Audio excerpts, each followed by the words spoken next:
I walk in every single day knowing I'm compromised. It's just how am I gonna find it? And that's the stuff that also keeps me up from night, right? If I'm not finding it, it means I have a visibility gap somewhere, right? I can only protect with what I know and what I see. And so that's such a big kind of like moment, right? But it's so true. If you're an individual right now and you're like, oh, nobody's in my network, and I'm like, you sure about Yeah, that? How I bet confident are you? maybe, maybe.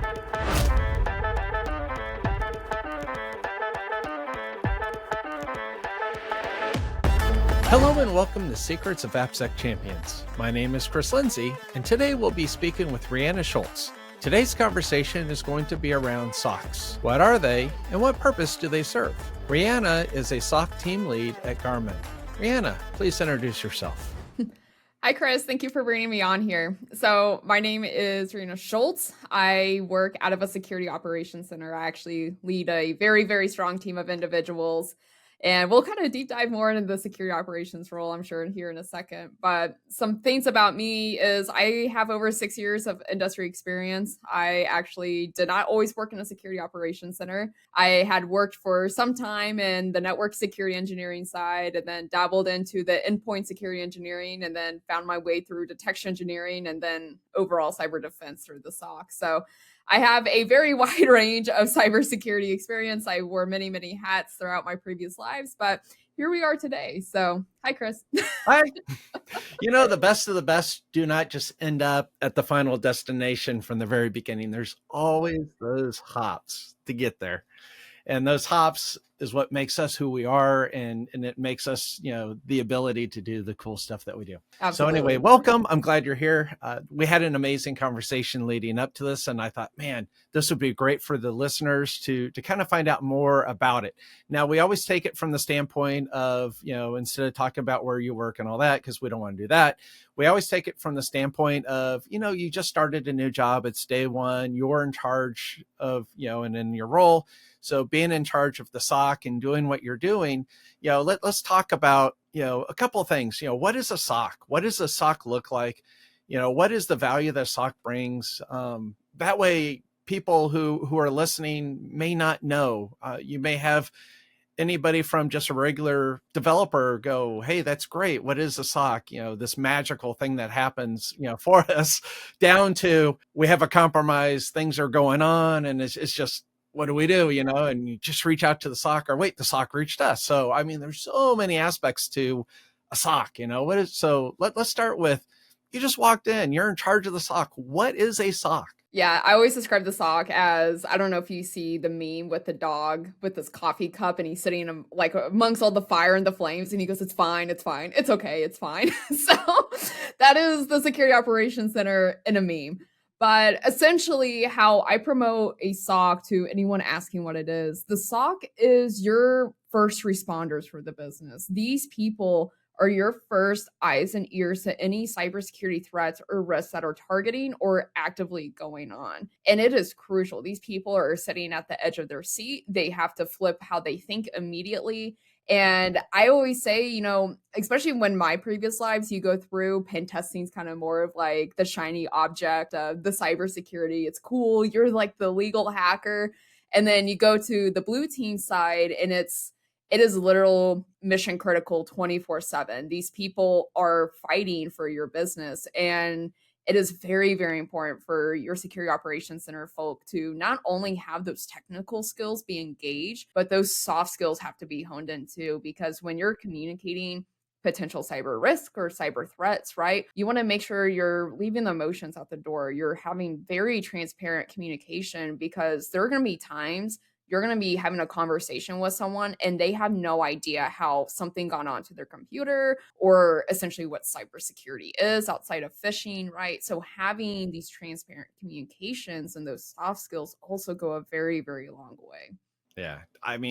That's a lot. So the question really becomes, how do you get the information? You guys are working from home. You guys are in a room. The SOC that we had at my previous place, we had multiple tiers. It was almost like a stadium, and you had the screens up in front and you could see all the cool stuff. And it was very sci-fi, and you can see so much going on. And the crazy part was, and the first time I saw it, why do you see the weather? because they always had the weather off on the side, and you could see when storms were coming through and where things, and they were explaining how it all comes together. So, how do you get information? Is it just a Yeah, phone call? I mean, it's a how does that lot. come in?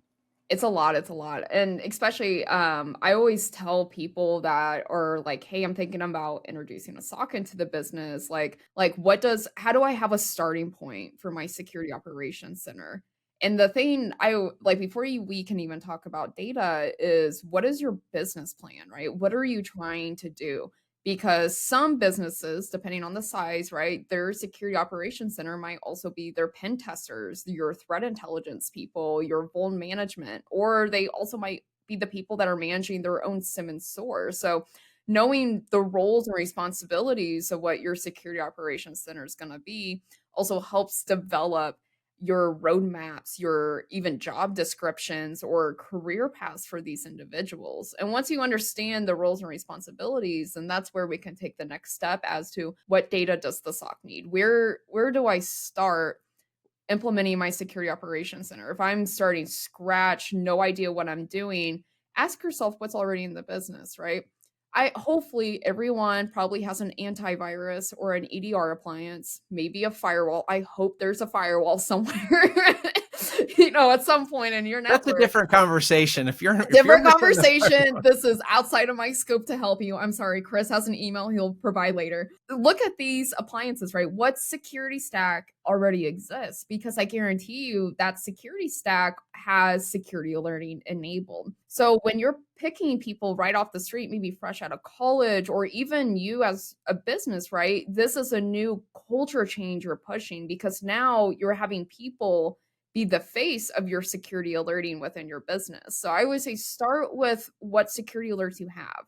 This is going to train your security operations center to know the lay of the land, essentially. right. Knowing what team might be known to kick off a PowerShell from a shortcut onto a computer in an app data folder, right? These are suspicious things, but it might be normal for a specific team to be doing that process. So learning that tribal knowledge. And then as you continue to go through, I recommend starting to look at pyramid of pain, because now you're learning different data sets within your environment. Pyramid of pain is a concept that NIST talks about very frequently, where the base of the pyramid talks about IOCs. So things like an IP, a hash, things that are very easy to hunt on. Take that information and then ask yourself, am I able to trace a file from a host to where did that file come from? Okay, well, if you can't, this is how you're going to start identifying visibility gaps within your security operations center. Maybe I'm missing proxy logs. Maybe I'm missing specific firewall logs and stuff like that. And that's how you could start building those roadmaps to get those visibility gaps honed in a lot more. Additionally, as you go up to the pyramid, right, you're going away from IOCs, and now we're talking about behaviors of APT groups, or behaviors of how malware families function. Because now, even though these IOCs might change, right, maybe behaviors start changing as well. And these are things that security tools can't, or I guess have a very hard time detecting, because these are new types of signatures and threats. But that's where your detection engineers come in, right? And so going in, you could start collecting TTPs, threat tactics and procedures that these specific malware families use. And you can lay it out and say, hey, I'm very strong at, detecting firewalls or web application firewalls, but I have no idea what I'm doing on an identity access management side, right? I can't tell where people are logging, so then there's a gap, right? So that's how you can start building those roadmaps and slowly start bringing in those different datas into your security operations center. We work in an onion. I was going to say, there's lots of layers. Lots of layers.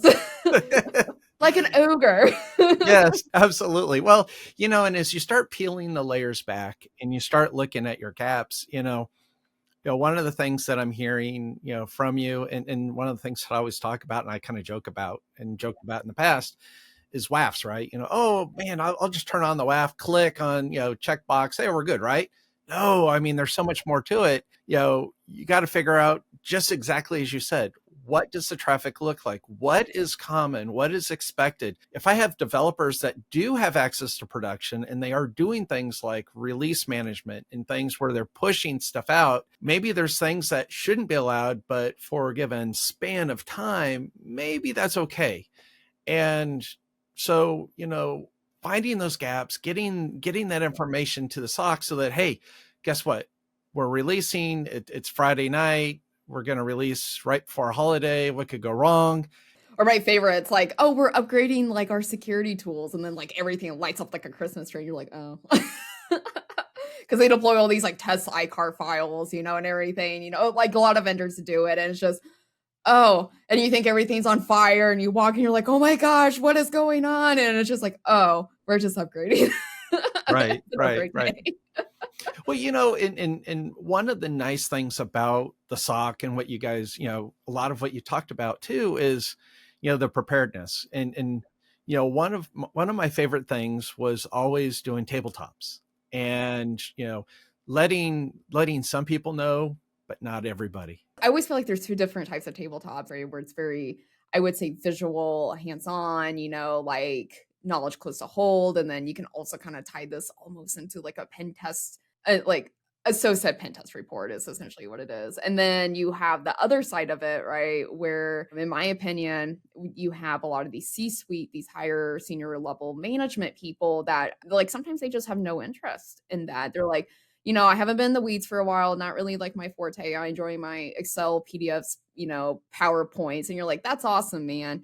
But let's take your team and let's sit down through, maybe we saw this on Bleeping Computer. Let's walk you through this so-said thing and put it in your environment. And how do you even know security, right? Because that's the point of the tabletop, is to bring insight into those different processes and identify not just our gaps currently, but, provide those education gaps through those different business segments. Right. Well, and the cool part with tabletops is it really helps you identify, Yes. how quickly are you coming to an actual root cause? The cool part is how much value the SOC brings into this, because they really are the eyes and the ears for what's going on with the servers, with the network, and what's going on, with the traffic within your environment. Because without the SOC, you're really kind of blind. Absolutely. Or the ignorance is bliss saying. It's one of those, it's not a problem until it's a problem, and it's just like, Exactly. Well, and when I ran my program, one of the things that I really tried to make sure is the executives were always in the loop. They always knew what our vulnerability counts were for the company as a whole, because I figure as long as they understood that we're making progress, we're Yep. chipping down our security tech debt, that puts us in a spot where we're going to get more money. If we're not actually able to show value, then they're going to say, why are we spending so much money? Well, there's a reason why you're spending so much money and nothing's happening. But with the SOC, there's so much that really is happening, so much stuff that's hitting the firewalls, and so much, Yep. that, again, that visibility that the SOC brings is so invaluable. Absolutely. How do you get this information?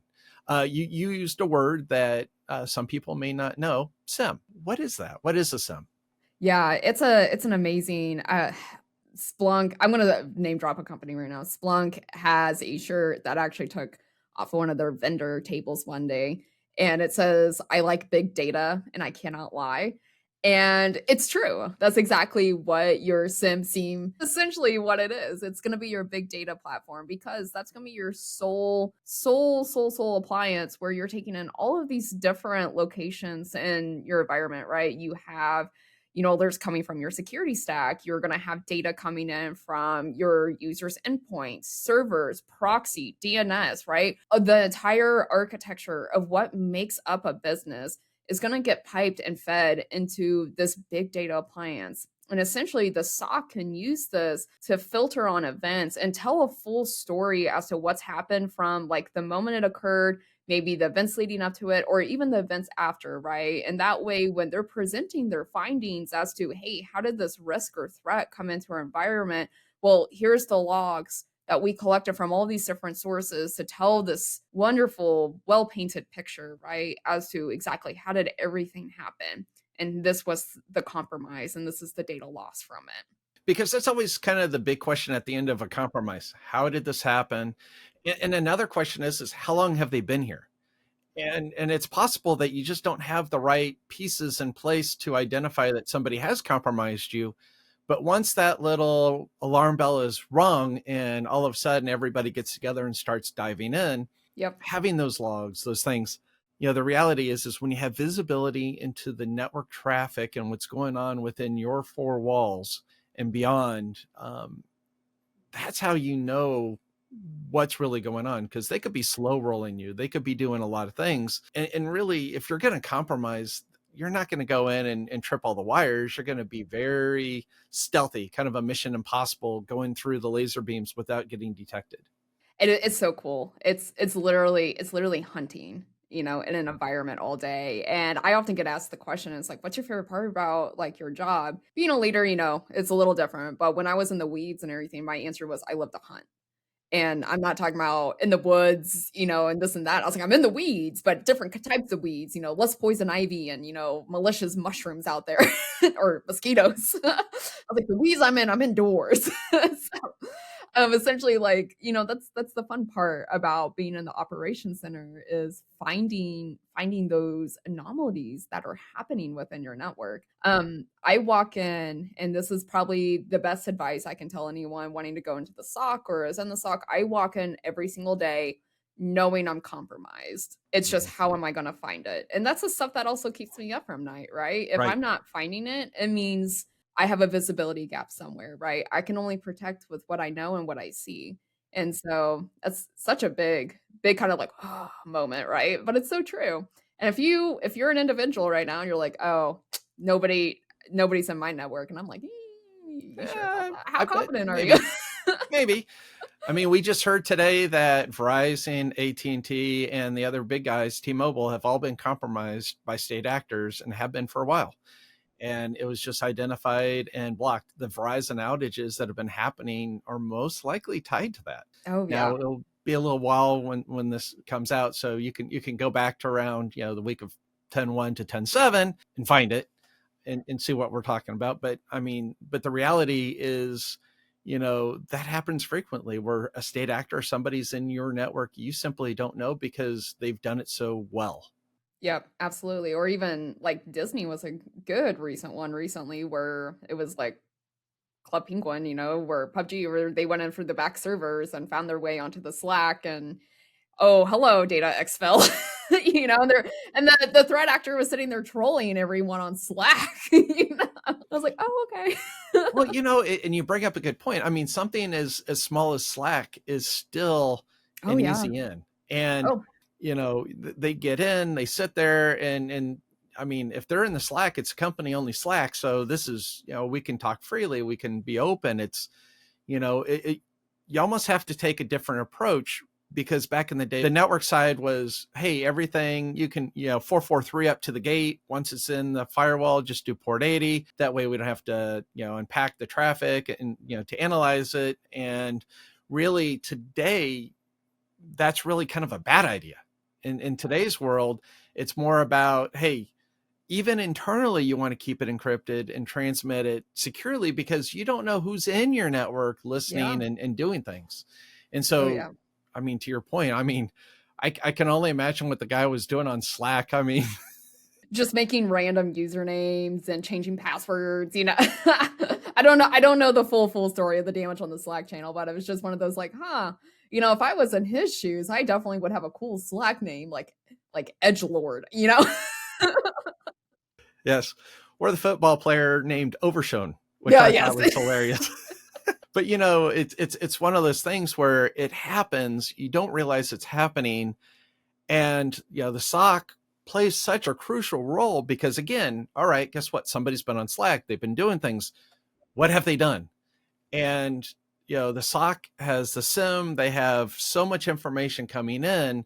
They're such a great resource. Now, as long as you guys have a SOC that actually knows who each other is, so it's not a bad actor going, hey guys, I'm new here.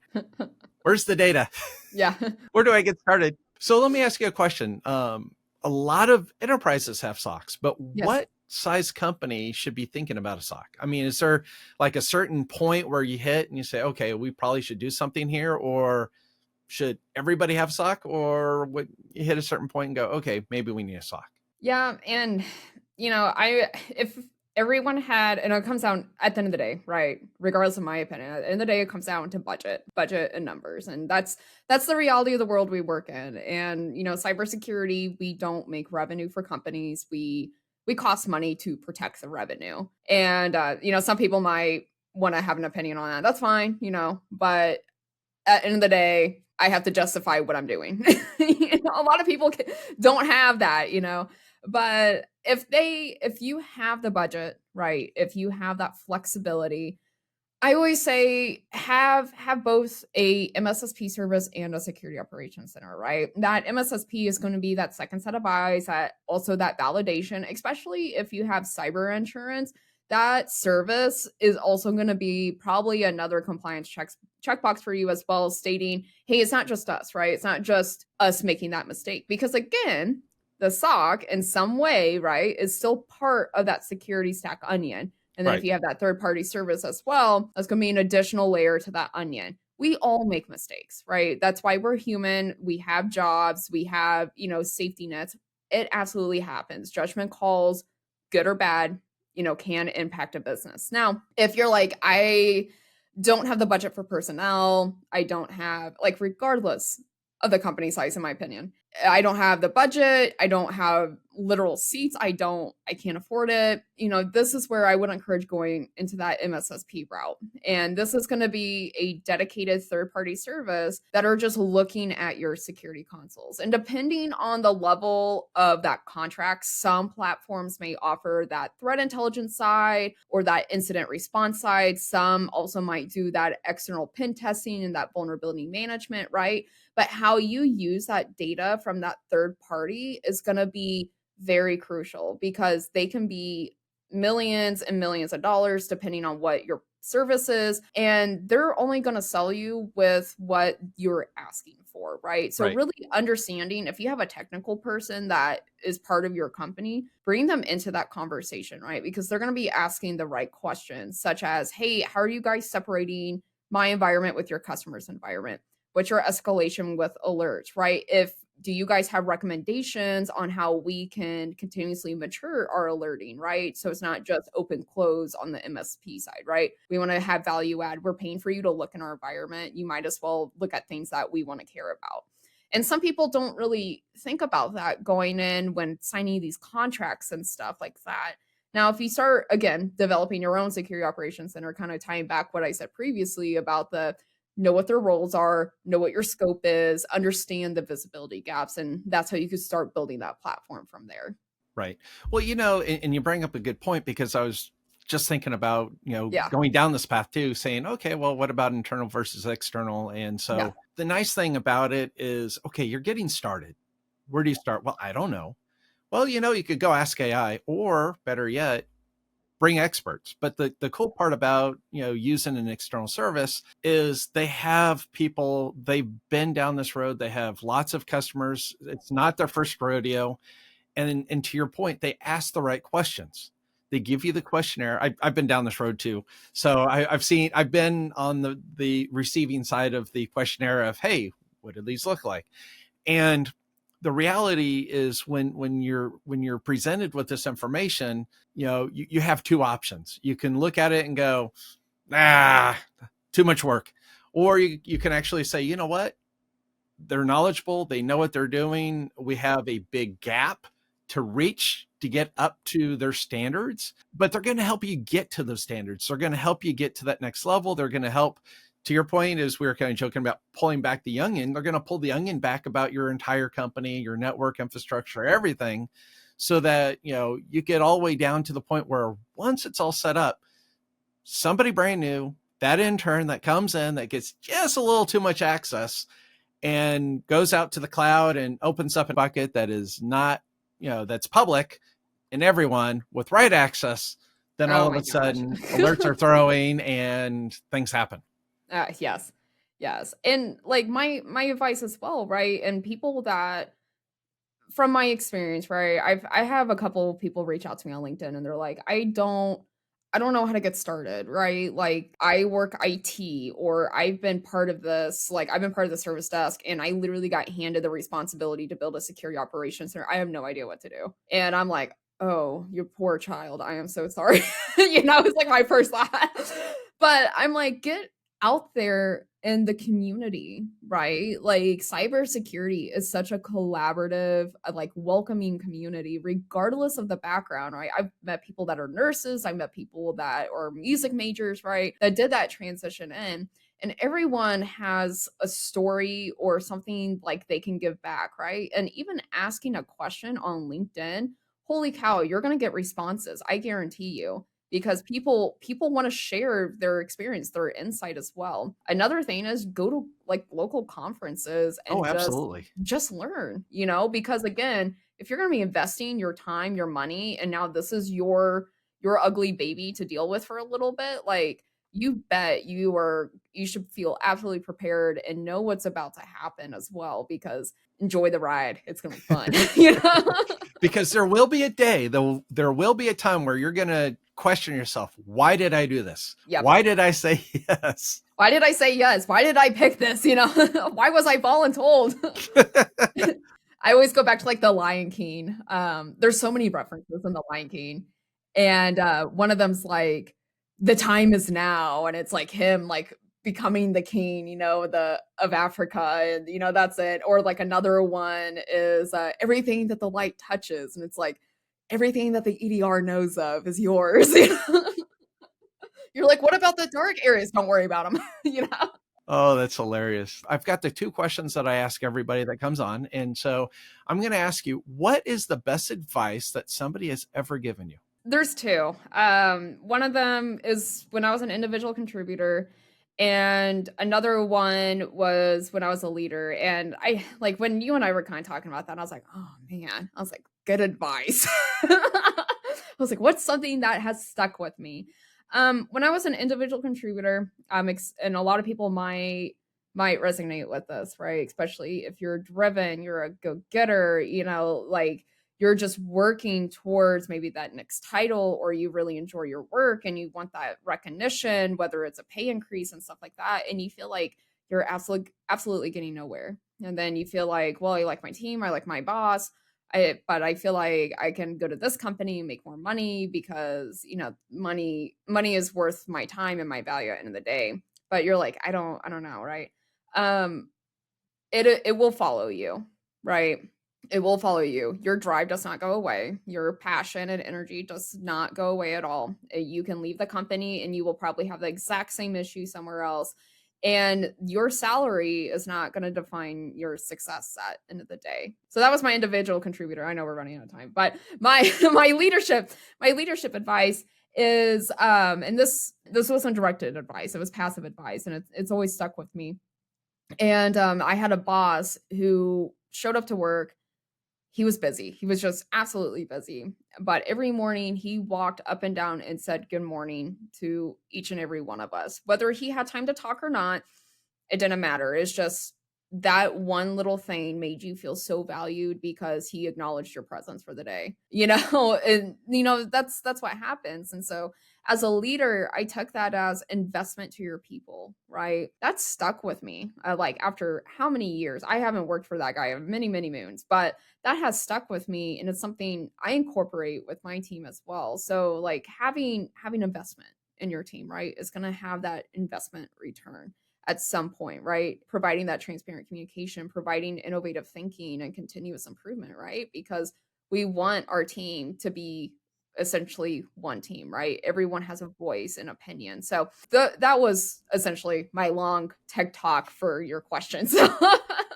That's okay. Well, when you're comfortable within the team, Yep. You're open to share. And when you have that open door policy, if you've got the CISO or the manager or the directors who are very open and come down and bring donuts on Fridays, back in the day when we were all in the office, or, come back and at least say hello, how's everybody doing? That creates an environment for you to feel comfortable going, hey, my manager's out on vacation, I have something or I need something. And you can go out and feel okay about jumping leadership if you have to, because they're not around, and making those decisions, and know that, they've got your back. And no, that's absolutely invaluable. Absolutely.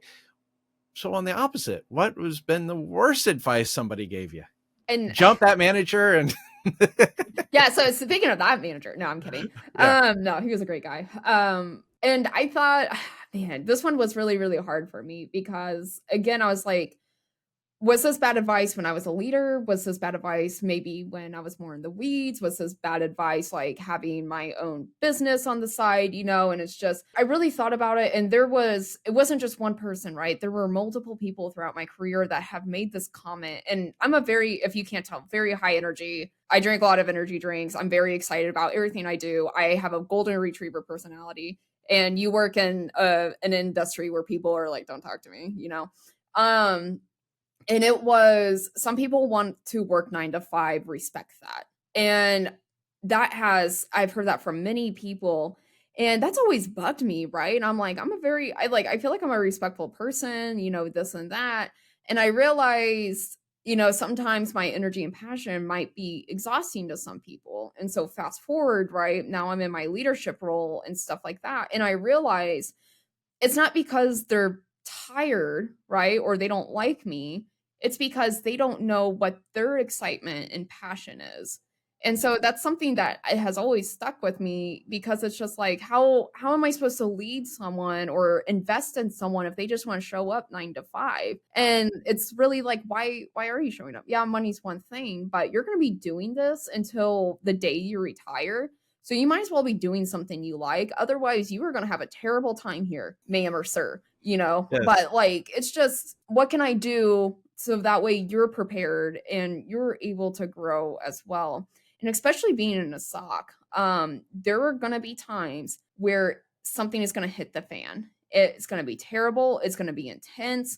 It is just part of the job. And it's like, it's no different being a state highway patrolman, right? You will have times where you're going to have to deal with an accident on the highway, and it's going to be highly uncomfortable. You're going to have to essentially disassociate. You're going to have to focus on getting containment done. What is the problem? How can I assess it? How can I stop, the problem from spreading anywhere else? And being with a team where nobody is passionate, nobody has innovative ideas, nobody feels like they can talk, right? It is awkward, right? Because people feel like they don't have a voice to essentially work a threat. So having that bad advice and now being in a leader role, that's something that I've definitely taken to heart, because I've been in those rooms, right? And it's just uncomfortable. I don't ever want that. I don't ever want to promote that. So, hey, you're here 9 to 5, right? But what gets you excited, right? What got you into cyber? Well, maybe it was pen testing, but I like defense. Okay, well, why don't you work with our pen testers, right? Or why don't you like pen test something? Write the report. What can we do to improve the SOC with it? So the SOC even detect what you're pen testing on, right? Like, how can I bring your passions into your day-to-day? So that way, when stuff hits the fan, again, right, that specific craft and trade. Anyone can come in and open and close an alert, right? But having a diverse group of people to think and to really like collaborate together is such an amazing thing to witness, because you just stand back and you're like, holy cow. Right? Like, people are talking, people are like having that tenacity to not give up, and it is so, so cool. So bad advice turned into, make lemon with lemonade with it. Reanna, thank you so much for coming today. I really had so much fun having you on. I think we all learned a little bit more of what a SOC is, how it works, the way that it works, and they got a lot of great information out of today. Thank you so much, Chris. I appreciate it. Thank you. We'll see you later. See you guys. Thank you so much for joining us today on Secrets of AppSec Champions. If you found today's information valuable, hit that subscribe button on your Apple Podcast, your Spotify, or wherever you're listening to today's episode. Ratings and reviews are like gold for us, so if you're feeling generous, please leave us a kind word, as it helps others find our show. Until next time, take care.